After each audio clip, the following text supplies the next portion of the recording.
to the North End Lake for Day 2's action in the South Management Consultant Standard Class. Heat's about to get on the way. It's a combined heat this time round with all the boats racing together. And a great start by the Emerald Fire team of Dodds and Freestone. But the pressure at the front would be applied with immense pace by Alcazar's Butler and Miller. Could anybody have an answer? Forster and Talliant running midfield, and looks like they're handling the Flatwater pretty well.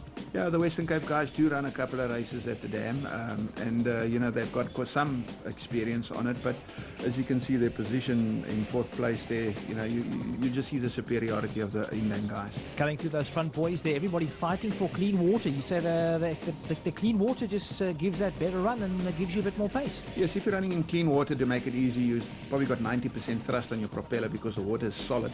Running in aerated water, you know, you lose about 30% of your drive. A great win for Butler and Miller in that first heat of the standard class. Going into the second heat, watch the co-drivers over the front. Why don't they hang over the front of the boat like that? Keep the boat parallel to the water and drive straight forward. So basically you don't want the nose to point upwards, you want to get that nose straight down. Definitely not. And as soon as the boat gets onto the plane, you'll see the co-pilot slide right back. And what that does, it temporarily releases the boat of his weight for about 10 meters, allowing the motor and the boat to accelerate much quicker. Some interesting inside technical info. Thanks, Lionel. Bucani Petroleum's Ford and Townsend going through the sustain, and Butler running fourth at the moment. But these guys from East London, they were in second place. Caprica's Al and Reda picking up some real pace and showing their form, but no one had an answer to the speed being shown by Butler and Miller and the Alcazar Thundercat taking the win. And Amaral and Reda settling for second place, while Colby and Patterson grabbing third. As we move into the final of the South Management Consultant Standard Class of Day 2, a lot of white water here, and obviously the setup of these boats being a class that's tightly controlled as far as the engine setup is concerned. Everything's down to your technical setup of the boat, your prop, your rider height, etc. Yes, your limiter comes in at 5,900 RPM. So you've got to combine that with as much drive as what you can with the propeller selection that you can make. Finishing second in the last heat, it was Conti Creed's Colby and Patterson. They wanted to try and make it a first for this one. But once again, Butler and Miller in the front just showing unbelievable speed and taking another win in the standard class. Alcazar's Butler and Miller now having two of the finals in their pocket. And looks like these two could be heading for glory in the World Champs. But with one day's open surf racing left as the long haul drew closer, Forster and Talliant were the kings of the long haul. And could change the final outcome? We'll have to wait and see. Access Blueprint class got on the way with Mr. Dynamite. The Swedes once again showing their pace, flying along and taking a lead early on. Shogren showing they were absolutely untouchable. Coming through the W as the boat fly through. It was Steinbasson and Young Creel, the Garmin Barter Industrials boat on a flyer as well. Chalk Air was in there. Shonknacht and Wiggle. Powell and Barrel still running midfield, this time up to fifth place. It wasn't going to be enough for them to close the gap down to these guys though. Jan van Tonder and Dane Janian, a sterling effort by them to finish just behind the Swede in second place. But Shogren and Shogren taking another win with first place in that heat, with Van Tonder and Janian second in that Thatcher's boat. Heat 1B was going to be a big showdown between Contuki, Jacques Turner and Mark van Niekerk and George van Baarlen and Bradley Smith. Eventually van Baarlen and Smith would take the honours and would beat Turner to the line, but it was a really close contest with Mark Lead and Spencer Vyers taking third place in that heat.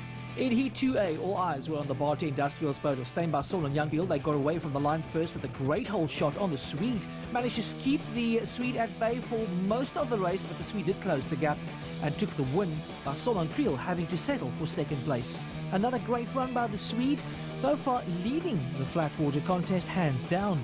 Nobody seemed to have an answer for the pace that he was showing throughout the contest. It was clear that Shogren and Shogren were the men to beat. Basson and Creel coming through in second place, while Van Tonder and Janian taking third. In Heat 2B, it was going to be an open challenge between two boats. Ivor Smith Electrical Racing's George van Baarlen and Bradley Smith got off to a flying start, getting the whole shot, but it wasn't going to be. This time around, it was Jacques Turner and Mark van Niekerk and the Conticrete outfit that managed to keep them at bay. A couple of close calls along the way. You can see him just having to hang on there. Van Baarlen and Smith taking second place, while Cloutier and Collins grabbed a well-deserved third. Into the final we go of the Access Blueprint class, on board with Shogren and Shogren Lionel. This is going to be an all-out ding-dong battle. Who would you put your money on? Judging by the pace that the Swede is showing, I'd put my money on him. I think we can also watch out for Jock Turner, Mark van Niekerk van Barnen and Smith. As I said right there, van Barnen getting flying off the line, and Turner in there as well. It's flying along, and there was a big challenge coming from Jock Turner, leading the way, actually dropping the Swede and managing to stay ahead. I think the Swede might have some trouble though, but don't count out this guy, George van Barnen and Bradley Smith, Ivor Smith Electrical. They're on the pace and they're right in there. Yeah, if you notice and look at the water, you'll see a bit of a wind chop coming up. Crosswind will affect big propellers and wouldn't allow him to wind up to the maximum RPM. So the big prop on the Swede's boat this time not playing into his hands. He's struggling along there. Turner leading the way as you watch Mark lead coming through. That Spencer Vyers and Mark lead the PSPG boat. Then it's Clutie and Collins. Gilbert Marketing closely followed there by Basson and Creel just behind them. I think the Swede might have got a bit of trouble here. Yeah, what people don't know, he's actually a world champion in numerous other classes, so he's got a lot of experience. And you know, in Europe, powerboating is huge, so they've got a lot of people to approach to assist them, and technology that they can apply to their props. But this time round it was Jock Turner and Mark van Niekerk that got ahead of the Swede, took first place. Second place will go to Van Barlen and Smith, and then third place to Collins and Cleet. Time for another one of our driver profiles. This time we look at a team from East London riding in the modified class. It's Lionel Ball and Bungani and Desi in the Aquadam boat as they tell us where it all started for their racing team. We started racing 21 years ago. My brother bought a boat, introduced me to the sport. Yes, and the bug bit me, and we've been involved ever since. And over the years I've got more and more involved. I'm now designing and building inflatable boats, race boats. And yes, it's part of my life. It's what I do now.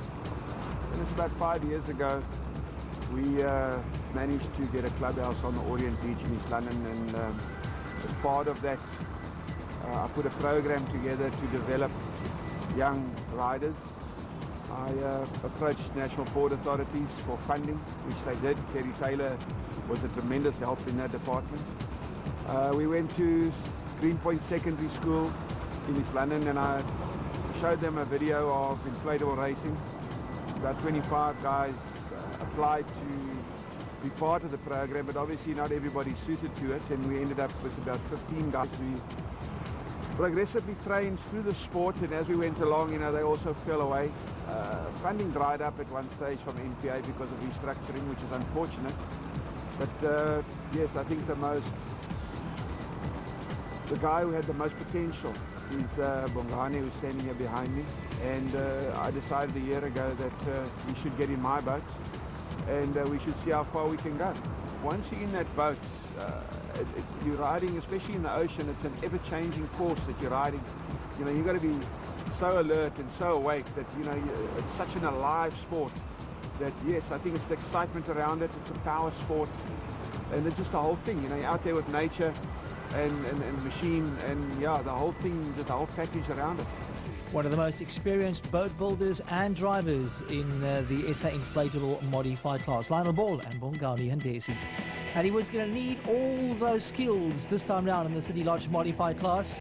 Tati boat of Candice Pretorius and Michael Hutting led the way. Aquadam's Ball and Desi had to play second fiddle, but he was not going to give up.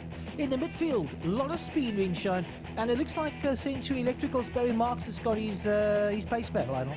Yeah, Barry had a lot of motor problems. It seems like he's busy sorting them out. A team that also complained about electrical problems on the day was Sharwood Super Quicks, Upton and Noakes. Hopefully they'll get those problems sorted out, because the Nadia wasn't a flyer. He's not the modified SA champ for no reason. Johan Lodewijks and Bertie van Heestien claiming the heat, Upton and Noakes in second, while Hutting and Pretorius grabbing third place. No difference in the top two finishes for heat number 2. Once again, Lodewijks and Van Heestien taking the win, while Upton and Noakes took second. But the final heat was the one everybody was looking out for. And Lionel, even you guys struggled in heat number 1 and 2, but came back strongly for the final. Yeah, but making a bad selection in the previous heat, we were hoping to do better this time. But climbing up the performance ladder as well was top mates Tiaan Vermeulen and Jaco Kotze, moving into 4th place in the final heat. But the man who made it 3 in a row, Johan Lodewijks and Donadio. Yeah, no, look, you can never discount Johan. Even though he broke down, you must know he'll always come back at you. With only a few points separating the top 3 teams in all of the 3 classes, the final day circuit racing was going to be an intense affair. As I said before, Flatwater is not really my special type of racing, and I had a very good run yesterday, but today it's a lot more windier, so things would have changed again, but we'll go out there and see what we can do about it. If I'm lucky enough to win the Flatwater event, it'll bring me a lot closer to the top position, which will make the long haul very interesting, as there's only probably about 2 points difference. In the Access Blueprint class, all eyes were on Sjogren and Sjogren. Could they make it 3 days in a row? When we get home and I think it through, I think I did quite well in the surf, actually, when everything was like it should be. But this is, can I say it, this is my home ground, the flat water. I mean, I have the speed records, I know what to do here. But if I would say it myself, the long haul, yeah, the long haul is my passion. Although Team Aquarius New Zealand have not been running in the top 3, the whole World Championships has been a major learning curve and a big experience for them. Oh, it's brilliant. I mean, the standard out here is the best in the world. The guys are proving it. They know their props, they know their boats. Their setup is spot on each time. You know, we're just playing catch up. It's good. It's good. We're learning. The sport hasn't been in New Zealand for as long as out here, and it shows. You know, we're borrowing props off the guys, and they're not going to give us their best props, but the ones that we're borrowing are better than the ones we've got. So, yeah, no, they're all helping us, but they're keeping their best ones for themselves, obviously. Top mates Tian Vermeulen was not a happy man, feeling a little under the weather. I woke up this morning. I think it could have maybe been something I ate. I'm not feeling well. A lot of nausea through the night. Feeling a bit weak this morning, but we know we've come a long way. We have to stick it out. We've got to finish the day, and I'll go get some medication maybe afterwards. We'll see, get better for tomorrow. That might explain why Vermeulen has been suffering out on the course as well. South Management Consultant Standard Class. Action on day 3, both heats 1 and 2 saw a big surprise as Brendan Amrell and Daryl Reeder dominated and ran away from Butler and Miller. Yeah, Stretch borrowed a 18 chopper from Basil and off he went. Well, that gives him pole position, Lionel, for this race as we see him pulling away with a really good start there. As the boats head off the line, right beside him is, you can see the Alcazar Thundercat of, it's Gordon Butler and Vernon Miller. But Stretch leading the way, the Caprica boat on a flyer. Yeah, as you can see, the chopper making a big difference to Stretch's performance. As we get the boats coming by, there's Kokani Petroleum, Simon Ford, Trevor Townsend. Looks like they're in 4th place at the moment. Was that the Conticrete boat going through in 2nd place? It could be. Dodds and Freestone looks like they're in 5th place at the moment. Looks like Conticrete, where's Amrell? There's Amrell and Reeder. So Caprica just ahead of the current SA champion, Colby and Patterson. The Conticrete boat in 2nd place at the moment. Then it's the Alcazar Thundercat with Butler and Miller coming through. Then Seymour Ford and Trevor Townsend. And then Wilhelm Steyn and Donovan Butler coming through 5th place. Forster and Talia just behind. So a string of boats coming through as they make their way around the course. Forster and Talia S9 in the Wild Africa Cream Boat. They can't wait for the long haul tomorrow. Long haul experts, these two are taking part in all the long haul races around the country, including, of course, Transagullas. They won that last year. This is Colby and Patterson coming through. They've got the win they wanted. Amrell and Reeder is going to have to settle for 2nd place. Yeah, I think Stretch just took the equalizer at the wrong time. But Colby and Patterson very happy with that well-deserved win. Access Blueprint class, no surprises in both of the early heats being run. The Swede Sjogren and Sjogren Mr. Dynamite dominating their heats, both winning both heats off the line, while George van Baarden and Bradley Smith, the Ivor Smith electrical boat, doing very well to win both of the heats. So it was clear which 2 boats to watch as they head off the line. Once again, the Swede on the throttle, and on the left-hand side you can just see Van Baarden putting away. Jacques Turner on the outside. The Conticrete boat's got a good run as well, but I think, Lionel, the water's flattened out a bit. Yeah, as you can see, the water's calmed down again, the wind is gone, so he's able to swing his prop at maximum RPM, and you see the result. Jacques Turner right on his tail. They're really trying to push hard as they go around that last buoy. You see the Swede just looking back. Turner's right on his tail. Lionel, just a quick question. What makes him so fast? We know his props make a big difference, but what else? All I can say is, it's hours and hours of work once again, but as you look at his co-pilot moving forward and backwards there, he's got total reliance on his co-pilot to keep the nose of the boat down while going through the corner at that speed. That's Mark Lead and Spencer Vyers coming through. They've been running very consistently in the top 5 for their heats. But we'll look at the field coming through the W now. There's a big chase going on. Everybody hustling and tussling for position. We spoke about that white water early on. The Swede has got a definite advantage being in the front. He's got the clear water. Jacques Turner just behind him, pushing really, really hard and managing to keep that gap. It looks like Turner's just about the only one that's got a clear answer to the Swede's pace. Yeah, no, look, the Swede set the benchmark right at the start, and I think the other guys have been using that to up their game plan. And what a benchmark it has been. Roque Erasmus, Tiano Dia and the Stellenbosch tourism boat not doing too badly, but tomorrow is the long haul. He's very good on the open seawater. Let's see what happens out there. Yeah, he was off the pace once again. We go back to, you can't can't come to a game like this with a new boat. You don't know the setups, you don't know what props to use, so you're going to end up in the pack. These guys run at the front of the pack though. It was Sjogren and Sjogren. They took the win for the Access Blueprint class. Well done to them. Turner and Van Nico taking second place on Barlin and Smith in third. Time for our final driver profile of this World Championships, and this time around we look at a team that hail from Vereniging. It's Century Electrical, it's Barry Marks and his co-driver Robert Gower, and they give us a bit of background as what makes this modified team tick. Started about 15 years ago on the Val Dam. It's actually my hometown. I don't know how it started, just we had a little boat, we played on the dam with it, and started from there. Guys came racing past me and I don't know, I think it bit me, and since then I couldn't stop. It's been flattish, it's actually supposed to suit me. On the surf series we didn't do too badly, we missed out on third place just only, but the Flatwater series we didn't do too well. We had a bit of hiccups, tried different things, it didn't work out lekker. But I'm waiting for the long haul, and hopefully we'll be better prepared. It looks like it's also going to be flat looking at the conditions at the moment. Look, Robert's a really good worker in the boat. Don't actually know each other that well. I've seen him around for about a year, but we've only been together for now 3 weeks. He's actually a new co-pilot for me, we're a new crew, but we're starting to get to know each other better, and it's actually working out pretty well. Look, the championship, yes, I think is important to grow the sport everywhere in the world, to make it aware to everybody. The venue is pretty good. It's the first time I ever do something like this over here. We had different events all over the world. I think for P is a really good venue because the races are also all very keen, and hopefully it will grow the sport all over the world and make the people more aware of the sport, and that it's a good thing to do. Man, of course, it also started the hard bottom racing scene in South Africa. Barry Marks and Team Century Electrical together with his co-driver Robert Gower.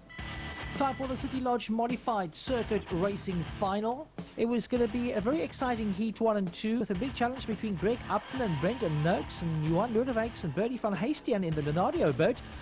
It was a win for each of them, with one of the heats also going to Lionel Ball and Bongani and Desi in the Aquadam boat. As we move into the final, this is going to be action all the way. Top three boats have got pole position, but some trouble there for Upton and Noakes. The Sherwood Super Quick boat a bit slow to get off the line, as is Mike Hutting and Candice Pretorius. So it's going to be between four boats. The Nadio leading the way with some big jumps going through there as we watch the Aquadam boat moving along as well as they go around that first buoy.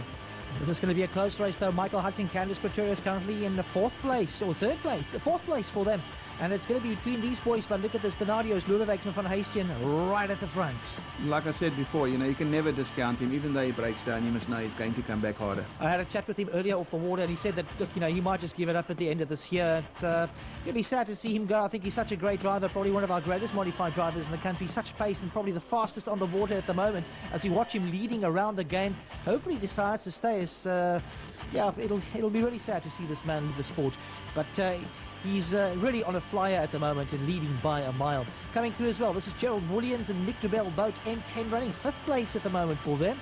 Local boys as well, they know this lake, this is where they practice, but no one was going to touch Johan Lodewijks and Bertie van Heestian on the day, making a clean run of their heats and taking the win. Up the Noakes in 2nd place, while Hutting and Pretorius grabbing 3rd, and you can see Ball and Desi in 4th place there, and Williams and Dubell coming through in 5th place.